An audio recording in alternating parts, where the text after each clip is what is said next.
I stumbled upon it by chance. A white stick, wrapped in toilet paper, half buried under coffee grounds and eggshell fragments. 2 pink lines stared back at me, pregnant. For a moment, I just froze, hands still, heartbeat steady. Yet beneath that calm, a chill slid through me. 6 months ago, I'd had a vasectomy in secret. She didn't know.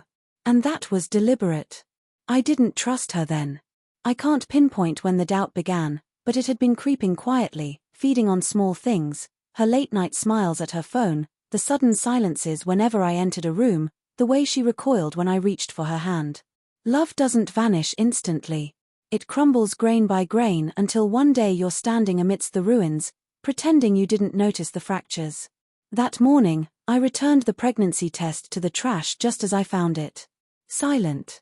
No confrontation. Just careful calculation. The following day, she was on the phone with her mother. She assumed I was in the garage. I wasn't. Of course I'll tell him it's his, she said, voice soft, almost playful. It worked the first time. He never suspected. My lover wasn't ready for kids yet. When those words first reached me, they cut like a slow-drawn knife. So our son, my son, wasn't mine. I remember sitting on the steps, staring into nothing. My mind completely clear. No screaming, no tears, just precision. The kind of silence that precedes a storm that never misses. By the time she left for work, my plan was already forming. I didn't confront her. There's no satisfaction in shouting at a liar. They thrive in chaos, twisting truth until you doubt your own reflection. I refused to give her that power. Instead, I packed only the essentials: documents, clothes, my laptop, my father's watch. I left the house untouched, down to the half-empty mug on the counter. I wanted her to walk in and feel the void.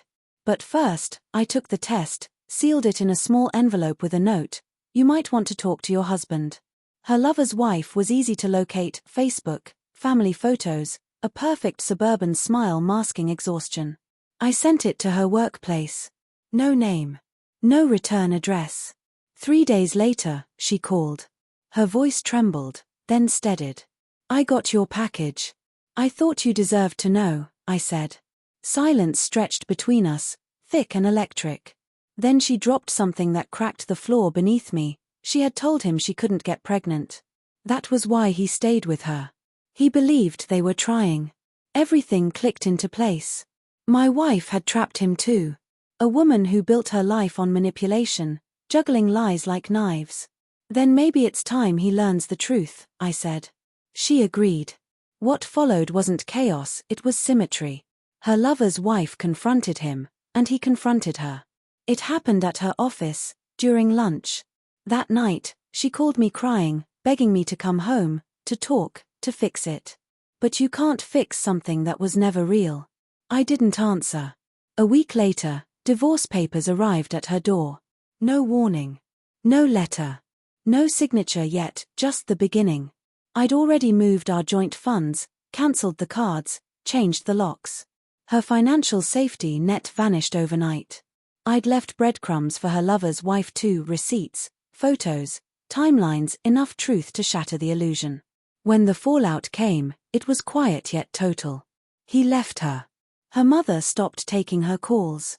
Her job suspended her for unprofessional conduct.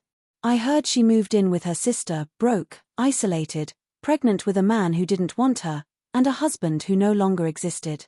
Justice wasn't loud. It didn't need to be. Revenge isn't rage. It's patience. The art of making someone face the mirror they've been avoiding. I visit my son every other weekend now. Our son, though not mine by blood, I still love him. None of this is his fault.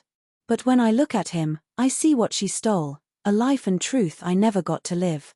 Sometimes I wonder if she lies awake at night, remembering the man who would have done anything for her, before the lies, before the test, before the silence between us became strategy. I doubt it. People like her don't remember, they just regret being caught.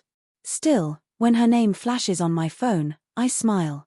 Not from missing her, but because I know she finally understands what it feels like to lose something she thought she controlled.